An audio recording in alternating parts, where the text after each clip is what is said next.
Well, good morning. Welcome to Integrative Preparedness. I'm Steve Smith. Welcome to everybody. Welcome to all the new subscribers, both on YouTube and on Patreon.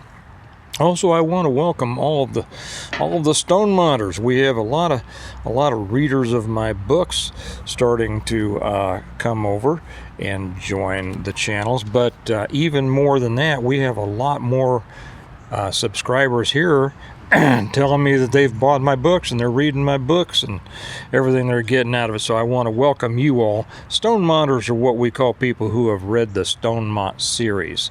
And regardless of what ads you may see at the beginning of this, whether it's what is that, Sandy Hook Promise or any other gun control pablum, I don't care. Matter of fact, don't watch that stuff.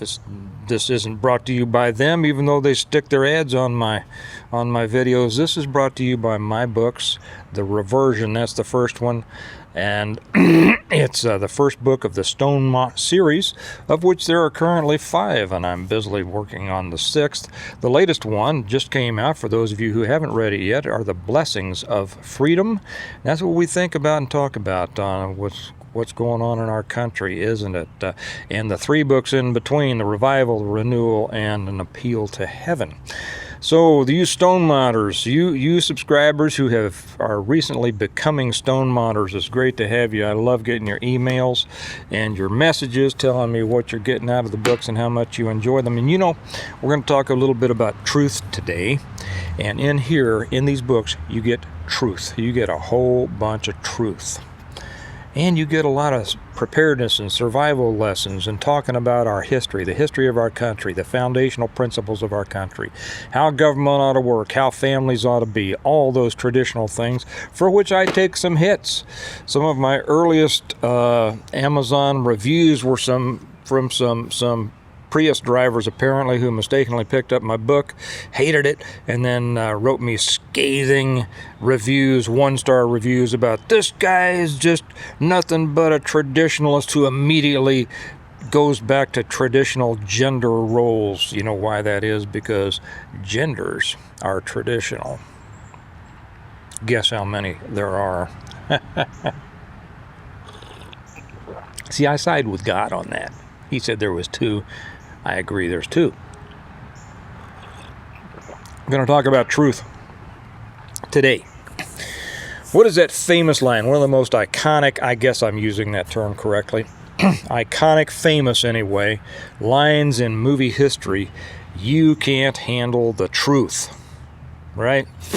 That comes from, I forget the name. What was the name of that movie? It doesn't matter. It was Jack Nicholson who said it, right? I believe he was playing a Marine officer in Cuba, was it Guantanamo? I don't know. It was, I don't remember it because Tom Cruise was in it, and I've never been able to take Tom Cruise seriously. He's always looked to me like a 14-year-old, and whenever they put him in an adult role, I can't believe it. Just doesn't make it real.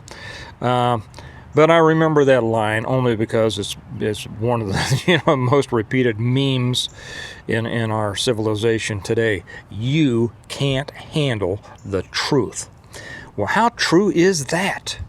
That is the truth. That is a truth that many people can't handle, right? I want to talk about that a little bit. Just in the last few days, I've put up a couple weeks, I guess. I've put up a couple of videos that really got some people stirred up, but hurt and all offended and things like that. I dumped some of them, not all of them. There were a couple that came through with decent questions, which I answered. One of which was that situation in Uvalde, in which I came out pretty hard on the law enforcement down there, and because I could see what was going on, and then I had people saying, "You shouldn't talk about things like that. We don't know the facts." Well, I could pretty much tell because I've been there. I could pretty much tell what they were trying to hide, and every day it gets worse and worse and worse. The more we see coming out. I did see a comment on Patreon yesterday, I think, from somebody that says, well, we don't exactly know. Some of us do know. So before you start saying those kinds of things, go do your research. Do research before you start making comments. It's so important, and I'm going to tell you a situation in a minute to where I learned that lesson. It was fairly painful. And I don't want people to, you know, if they learn lessons here, I don't want it to be painful. Just, you know, learn it. The other one was when I was talking about the other day about when my son and I went to the range, and I started talking about so many of these guys who are all tacked up and spend all their money on gear, and obviously the rest on potato chips and hot dogs and, you know, Coca-Cola, because they're carrying around 50 extra pounds. And I had a couple of people say, oh, you know, that's not very nice talking about and putting down and getting on people like that. Hey, you know what? The truth can either butthurt you or it can set you free if you will listen to it. And that's the point of this. You know, we got too many people out there getting all butthurt because somebody tells the truth about something. Well, I'm a truth speaker, and sometimes people get offended. So be it. You know, it usually means that you don't know what you're talking about. So let me, before that sounds too harsh, let me tell you how I learned that lesson, and it was not a fun lesson to learn. I was a brand new deputy sheriff. I had just come out of the sheriff's department from the police department. So I think I was about 22 years old. Now, I'd ridden motorcycles since I was 16. I'll tell you some funny motorcycle stories over on Patreon when I went undercover working the motorcycle clubs, but that's not for this one. So I was out there fairly new on the sheriff's department, a new guy, you know, the kind of guy that needs to keep his mouth shut. And we were out at headquarters one time, and several people had gathered around a group in the squad room, and one of our senior undercovers happened to be there, and so everybody was around him and talking, because, you know, the undercovers are like, wow, man, that was everybody's dream. You know, I don't know what it's like today, but back then everybody's dream was to be undercover narcotics. You know, it was the coolest, the most dangerous. You grew your hair and your beard and you rode around on Harleys, and it was just, you know, most cops' dreams come true. Very few made it, but it was so cool. So I was in this group, and they were talking to him, and he brought up something about, he brought up something about the Harley Super Glide, and somehow, and I made some kind of statement, like, you know, and he looked at me and he said, do you know what a Super Glide is? And I says, yeah. I said, and I told him. And I had read it in a magazine. Okay, ooh, good lesson there. Don't think because you said something or read something in a gun magazine that it's right. You know, how many people do we have out there all tacked up, you know, with 30 pounds of unneeded gear on top of their 50 pounds of unneeded fat, that read things in magazines. They got a gun because they read it in a magazine. They carry certain ammo because they read it in a magazine. They got all those ammo pouches because they read it in a magazine, you know, whatever. They got all those patches all over them because it was in a magazine. And so anyway, I thought that I knew what I was talking about, and I answered him, and he just looked at me and he says, you don't know what you're talking about. And man, if you've ever been in a situation like that, because I wasn't trying to start trouble, I thought that I knew what I was talking about. And he just looked me dead in the eye and says, you don't know what you're talking about. I felt the rage build in me. I mean, it was one of those moments where you're hot and cold at the same time. And you just can't believe that somebody said something like that to you in front of all these people.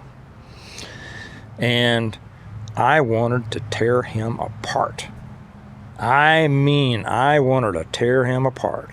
Now, I don't know if I'd been able to or not. He's a pretty tough boy. But I could feel the rage up in my face and my head. And all the thoughts flashed in. On top of that, I want to tear him apart. They flashed across, you're going to give up your career. You're going to be you'll probably be put in jail, or you'll get your butt thumped, or at least you're going to get fired, and you're going to blow your career. So as hard as it was, because I had a temper back then, I still have a temper, but I control it now, for the most part. I controlled it, and I just stood there for a few seconds, and I stood there longer than I wanted to, just to show him that I wasn't going to walk away. But when the group dissipated, I took my leave. Well, as it turned out, guess what? I didn't know what I was talking about. I didn't. And I learned an invaluable lesson from that. Such an invaluable lesson that how many years ago was that? 46 years ago. I remember it. And that lesson served me well throughout the years. Interestingly enough, after I'd spent some years on the streets, that guy and I became very close. And he was instrumental in suggesting that I take over his spot in narcotics when he went on to something bigger. And that gave me the opportunity to go and serve in the multi-county drug unit. And then from there to two federal undercover situations, one a strike force, one a task force, and then went back and ran undercovers for my department. So the guy that I wanted to tear apart because he told me that I didn't know what I was talking about when I didn't, he was instrumental and really the greatest part of my later career. There is a lesson here.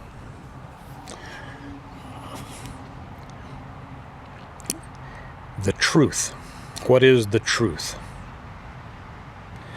The truth is seen more easily by those with experience. The more experience you have in something, the more truth you're going to see sooner and more clearly than those without experience. Good reason to get experience, right? Right. Which is why I was able to see what was going on in Uvalde when a lot of people were still being apologists for those cops down there. And we're getting a lot more information out about there, and take it from me, it's worse and worse every day. The more they find out about Uvalde, the worse law enforcement looks down there. I don't care. Like I've said, I've never been a homer. I've never been one of these thin blue line. I've never been. If a cop does something wrong to me, he's wrong. It's wrong, and you should know better. You should do your job. I used to, when I'd go to parties when I was younger, I may have told this story before, I'd go to parties and people would find out I was a cop, and if they wanted to, play nice with me and make conversation, they'd say, well, I bet your job is really hard, and you probably really disgusted all these criminals being let go on technicalities. And that really kind of ticked me off, and I was pretty straight with them. I said, I don't consider constitutional rights technicalities. If a guy doesn't know when to Mirandize someone, which is not complicated at all. I mean, a trained monkey ought to be able to understand when you give somebody their Miranda rights, okay? It is not a secret. It is not tricky. If you can't do that, if you can't do the job, you shouldn't be in the job. It's the same with, Kevin Haltepeter said this the other day in HVAC. If you don't know how to fix an HVAC unit, you shouldn't be in the job. Same with cops. If you can't do it, you shouldn't do it. You shouldn't be there. And so I would say these are constitutional rights. I don't consider a constitutional right any small thing. I don't consider it a technicality. And if a guy isn't good enough and smart enough to be able to do his job right, he shouldn't be in the job. Excuse me, I got a itchy nose. He shouldn't be in the job, and he should go off and do something else. Okay. And so that's what I say about that. we're going to find a lot more bad stuff coming out, and we're going to find some other stuff recently, I think, that's going to surprise people. How do I know? Because I know. The other thing, okay, about you shouldn't make, I wasn't making fun of them. I was saying that they shouldn't be so big. I was saying they shouldn't have packed on the fat. Okay, if people in want to be all tactical and they think they're into preparedness and survival and all that, and some of these guys, 50 pounds there were more of them there. There was 100 pounds overweight. You know, it's not. Well, it's not their fault. It's not whose fault is it? Because most of them don't have a pre-existing medical condition that predisposes them to that. Okay, most of them have a situation called eatitis. You know, they eat too much and they don't exercise, or they're not active enough. Well, yeah, but as you get older, I said this yesterday, as you get older, it's harder. I said, guy, I'm 68 years old. I just realized that this t-shirt that I'm wearing is 24 years old. It fits me perfectly now like it fit me perfectly then. I can still wear the suit that I was wearing. Well, I didn't wear a suit when I got married. I was wearing a tux. I have a suit that's 25 years old. I still wear it. Guess what? It was a good suit. So it lasts a long time and it still fits. Okay? I am still fit. I weigh what I did when I was married, which is what I weighed when 20 years before that. I'm not special. That's the thing. I am not special. Except that perhaps, I have gotten over. It used to be when I hung Christmas lights, every year when I'd get out in the Christmas lights, I'd lose 25 pounds during the season. You know what that meant? That meant I packed on 25 pounds of fat on the off season, which was because I was sitting on my butt and eating too much. That's the truth. And when I realized that, I didn't get butthurt about it. It set me free, right? And I said, the truth. I'm a fat ass because I'm sitting around writing books and stuff and not exercising, not lifting. Okay. We were down, this isn't about me, but I'll give you another. And I used to be a maniac when I owned a gym. I worked out all the time. Okay. I thought it was going to be impossible to put on any extra weight. Well, guess what? It's not. All you got to do is sit on your butt and eat and don't do any exercise. You'll put on the weight. See, that's cause and effect. Not long ago, we were, and Hallie was with us, we were stopping off at an Andy's Custard in Springfield, Missouri, and the kids were messing around. There are two kind of railings going up to the front of the building, about, 5 feet apart or something like that. And one of them was going to try to put his feet up on one railing and then hold on the other ones and try to do push-ups. Well, they weren't able to do it. And then Hallie tried a couple, and I said, all right, let's see what the old man can do. So I threw my toes over one, and I grabbed on the others, and I cranked out some push-ups. And, Hallie said, man, that's the best I've seen. Cranked him out. Why? Because I keep myself in shape. This isn't about me. It's about other people. I'm just using me as an example because I know me. Okay? The thing is, if I can do it, anybody can do it. Everybody can do it. There's no reason to live in a dream world up here if you can live in a real world in the real world. So that's what I'm saying here. The truth can be an uncomfortable thing to deal with. But the truth is the only thing to lead you to real solutions, real direction, real fulfillment. Okay? Jesus himself says, the truth shall set you free. Jack Nicholson said, you can't handle the truth. I say the truth but hurts the people who don't want to face it. Which category of those do you fit into? You might ask, what does this have to do with preparedness? It has everything to do with preparedness. And it's a part of preparedness that I think far too few people, address. What is the truth? Because if you don't know the truth about what you're doing, what you're preparing for, okay, the effectiveness of your efforts, you're in for a big surprise when you need to address an emergency situation and you find out that all those things you did were based on hopes and dreams and not the truth. I hope this has helped some people out there. If you're uncomfortable with the truth in your life,